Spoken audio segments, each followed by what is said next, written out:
Right, here we are at the start of Superloop day 2. Slightly more relaxed day today. Off now down to East Croydon, but just out of interest here, there's a £25 a gun. There's another one on the other side, which was the mainstay of the British Army for a long time. It's now been superseded by a more modern version, and using that modern version, the light gun, the Honourable Artillery Company fires royal salutes from the Tower of London. So there's a bit of military interest for you, as well as bus interest later in the day. See you on the way. Sorry, Richard? Yeah. Sorry, were you mucking about with the camera then? I was. You said all right, John. Do I need to say anything? He said we did 10,000 steps yesterday. I don't believe it. Mind you, I was a bit pooped. Right. Okay, well, let's do it. Okay.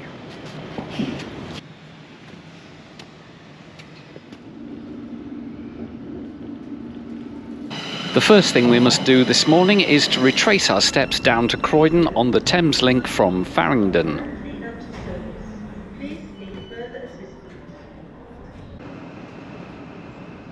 At Croydon, it's a busy bus stop round the side of the station, and there's a couple of people with suitcases, no doubt waiting for the same bus as us. Here's our SL7, and it's a 12-year-old Volvo double-decker. Richard again will lead the charge for the best seats. Nope, somebody already has them, as the bus originates up the road at West Croydon.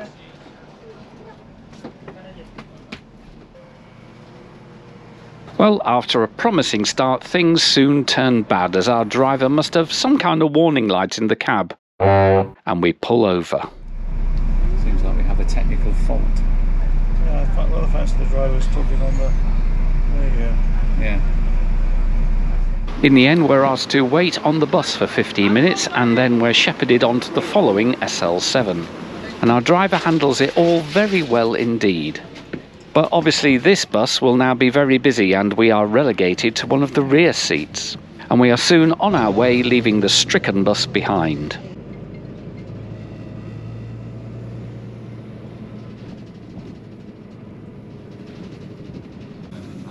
Whaddon Station sits on the Epsom Downs line, and we'll track the line for a while through to Sutton. The road also skirts the south edge of Beddington Park, but we are soon back in suburbia.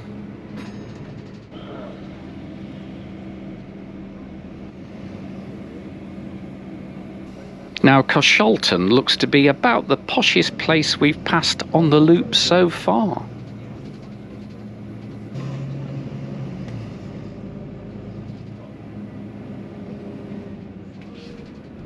And then we're out on the Coshalton Road, leading us on into Sutton. We take a detour to pass Sutton Station, which was on the other side of the bus, before rejoining the Coshalton Road, which has now become the Cheam Road.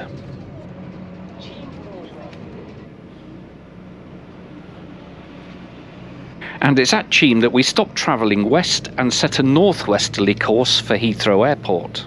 Meanwhile, Richard and I have now been travelling the SL7 for an hour, and I calculate we've only done about a third of the route. At North Cheam, we cross the A24 London Road. This road would eventually take a determined traveller all the way to Worthing on the south coast. The SL7 is a long route, but it is mercifully not too meandering. From these upstairs windows, the brickwork of some of these parades is very pleasing indeed.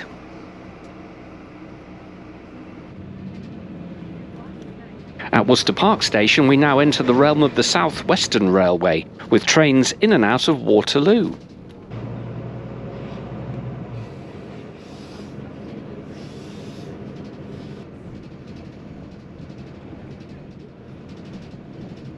The big roundabout at Malden Junction takes us over the busy A3 and into New Malden.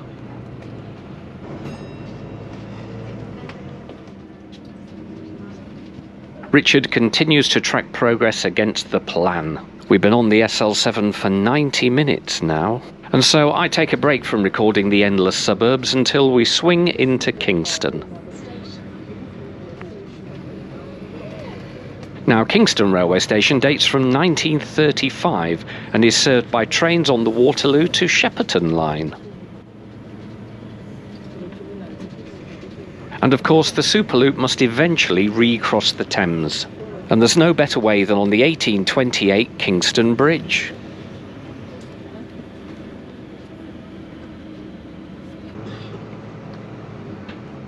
On the other side, the bus is now tracking alongside the huge Bushy Park.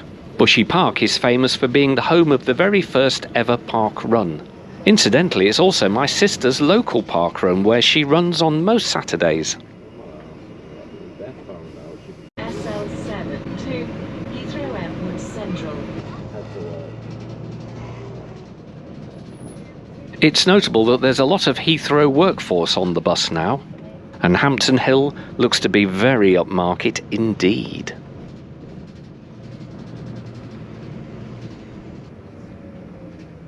The Apex Corner roundabout sits under the A316. Now that road becomes the M3 just a couple of miles further out of London, and Heathrow begins to appear on the signboards. That's good news, as we've been on the SL7 for nearly 2 hours now. And at Feltham we cross the Waterloo to Reading line. Whilst the airport is getting close now, I think the man on the bicycle will get there first.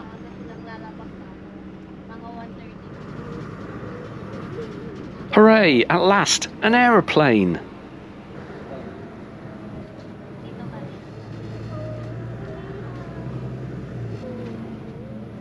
Suddenly, we're amongst airport hotels and associated businesses, and so the workers start to alight at all the various stops along the way.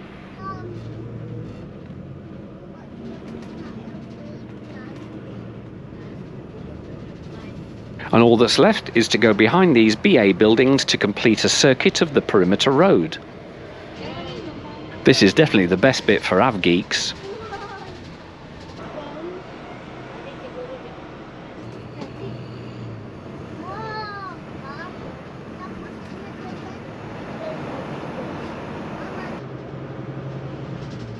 As we pull in, Richard is surprised that it cost £5 to drop someone off at the airport. I am not surprised.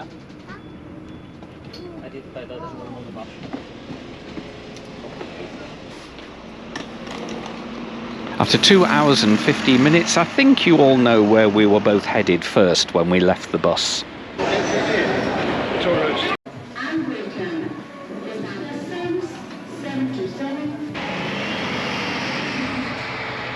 Right, at a slightly noisy Heathrow bus station, we've come in on the SL7 and we will be leaving on the 9. The 7, certainly it wasn't our bus driver's fault that the bus broke down. After about 10 minutes. After about 10 minutes, and then they did the sensible thing, because it's a 15-minute service, we basically just sat for 15 minutes and then they very carefully wrangled us onto the other bus. Yeah, the problem was that we were parked on the sort of wrong side of the road, so we were disgorged from the broken down bus into the road where there was traffic. Driver was very good. She stopped the traffic when the bus behind arrived. But as John says, it's a very long journey. It's an hour and 40 minutes at best from East Croydon. It undoubtedly felt like the longest trip. Yeah, I'm pleased we've ticked that one off. Hopefully SL9 will be just a tad quicker. Well, it takes about 50 minutes from here to Harrow with a fair wind. So here's an SL9 just coming in off the journey from Harrow. So that's just disgorging its passengers here. So it may well be our SL9. Yeah, and it says I'm an electric bus. Well, there we go. So, as the SL9 pulls away from this arrivals point, I guess it's going to go over there. We should wander over and meet it. Yeah, over to stand 19. Yeah. Right, let's go.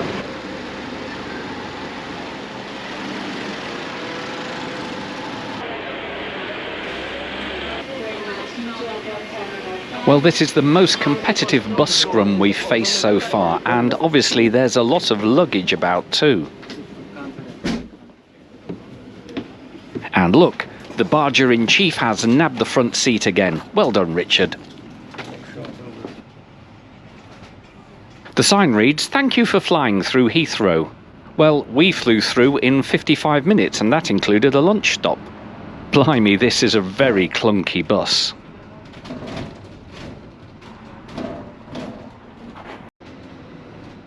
And once we're off the Bath Road, we're straight onto Harlington High Street.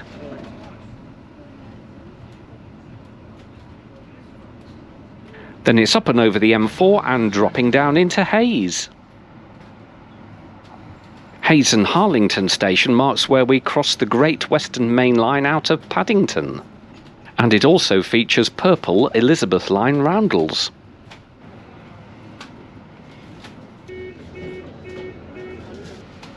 And now we've got a straight run up to Yeading.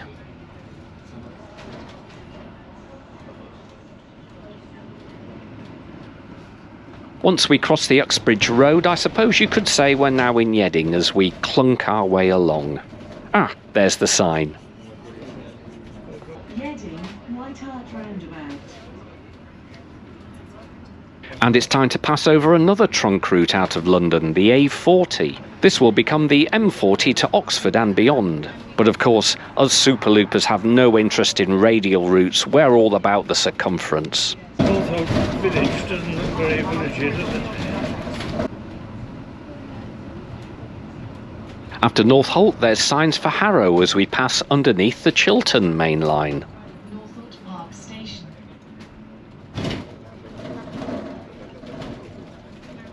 And tucked under the bridge is South Harrow Station on the Piccadilly line. It certainly feels like we've seen less oncoming SL9s, but that perception can't be true, as there's a bus every 11 or 12 minutes on this route. And as we enter Harrow, the public school has extensive playing fields. And much of the land to our right is owned by Harrow School and its associated businesses.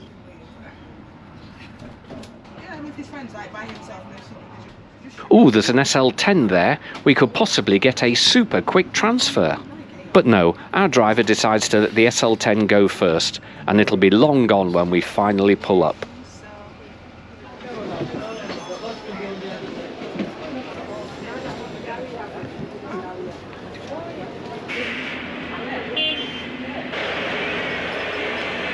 So, Superloop 9, tick. Yes, absolutely. That one didn't break down, but we are running about an hour and a half late, according to my schedule. But that's okay. We've got time in hand. So with the SL10, will take us to Finchley Central. Then it's back to the HAC to correct our luggage. As you will have just seen as we came in, we missed an SL10 by a gnat's whisker when our driver let the SL10 go in front of us. So, there you go. And sadly, we've now got to wait another 7 minutes. But that's okay. It's quite busy here, but I'm confident Richard will do his thing. And here he is on station. Well done, Richard, again.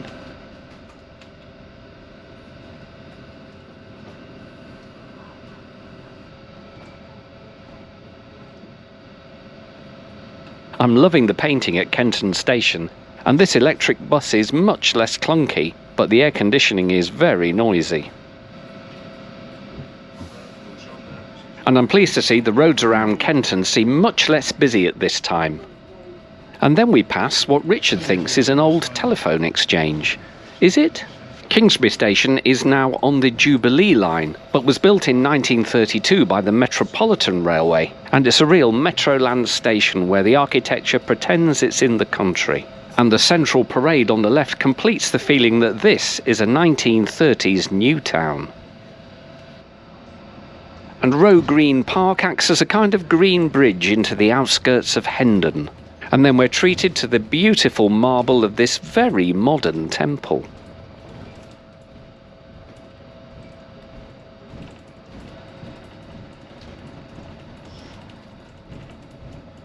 The taller buildings of Hendon rise up ahead, and then the SL10 does a little wiggle before it comes into Hendon Station.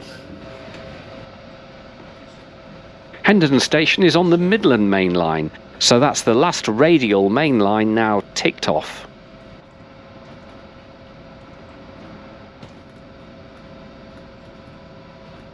Hendon Circus is remarkable. At one corner stands Heaps Station from 1923, and the rest all looks contemporary, but everything else was in fact built later. It's testament to the railways' build it and they will come mentality of the early 20th century.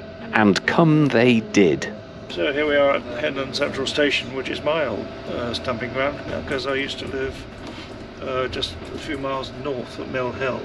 In the 50s, when I was at school, I used to get the 113 bus from Mill Hill to Hendon Central and then the Northern Line. So that brings back memories.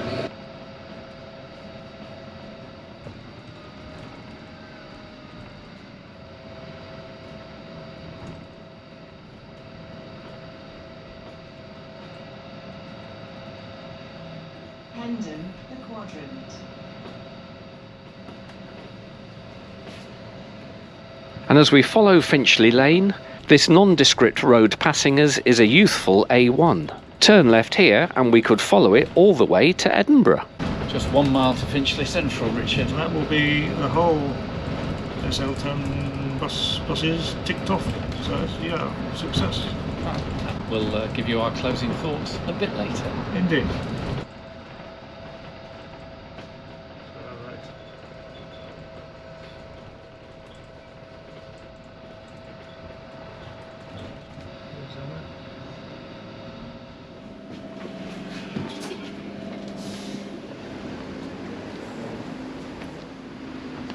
Well, there we have it.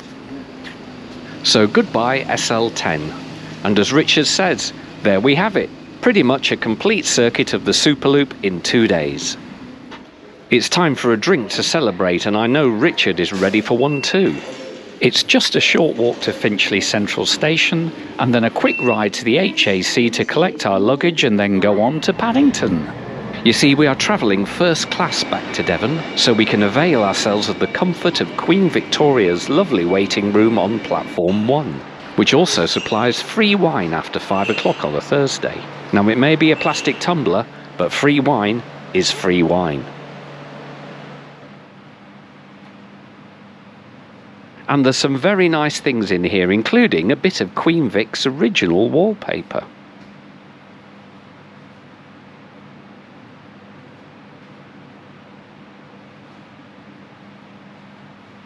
We've moved off to a quieter corner because it's frankly quieter. Richard, your thoughts? Yes, so really successful 2 days. Key points, big differences in the wealth between the different parts of outer London that we went through. You know, northeast, quite poor, south and southwest, the opposite. But the consistent thing throughout was the fact that the different SL bus routes were very well used, and you know, the vicinity of Heathrow, loads of staff getting on and off the bus, going on and off shift. So I would say that Mr. Khan has a success there with the Superloop. Yeah. Well done, Mr. Carl. Thank you for that update, Richard. But one last thing, as we go home, we're going to have dinner, but not here, on the train. We'll see you on the train. Oh wow, Paddington is really busy. And Richard has shot off and left me behind. He's already on the train and he's left me outside, so I need to get myself inside.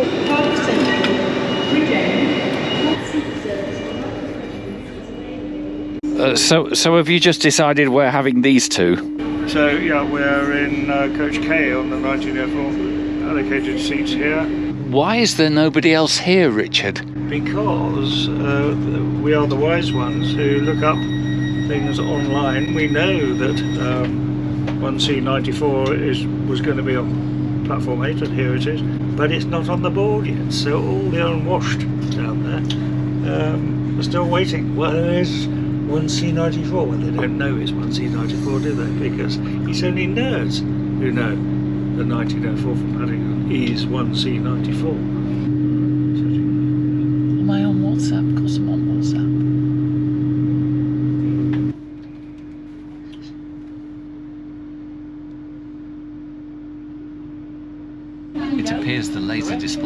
has announced the platform. Luckily, Richard had us ahead of time. Red to soak up the wine because I've drunk too much wine already. One, two. Yes, thank you very much. There we go. Cheers.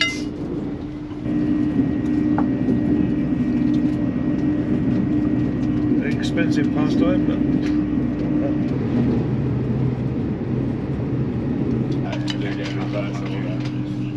Excellent. It's always very good on Great Western. I recommend it.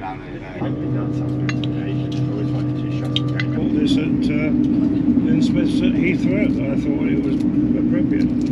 A bus fridge magnet. I also bought a Euro lottery ticket for tomorrow, so who knows? If I'm lucky, I will let you know. You might take me out for dinner.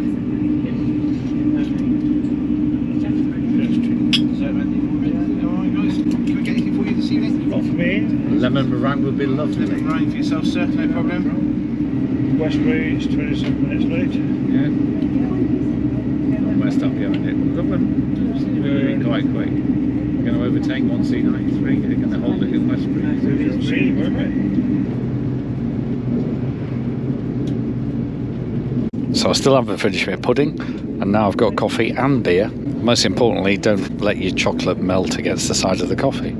And there we have it. Richard and I parted company at Tiverton Parkway, and at Exeter I just need to catch my local train back to Topsham.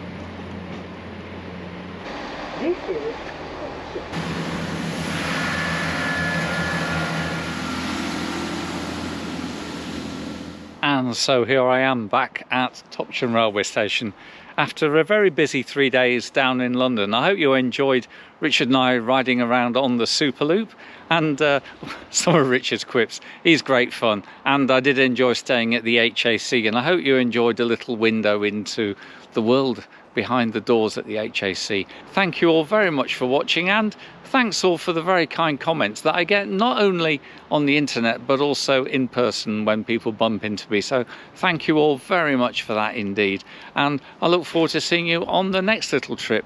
Who knows where it is, but you know, it's going to be fun, isn't it? So I'll see you then.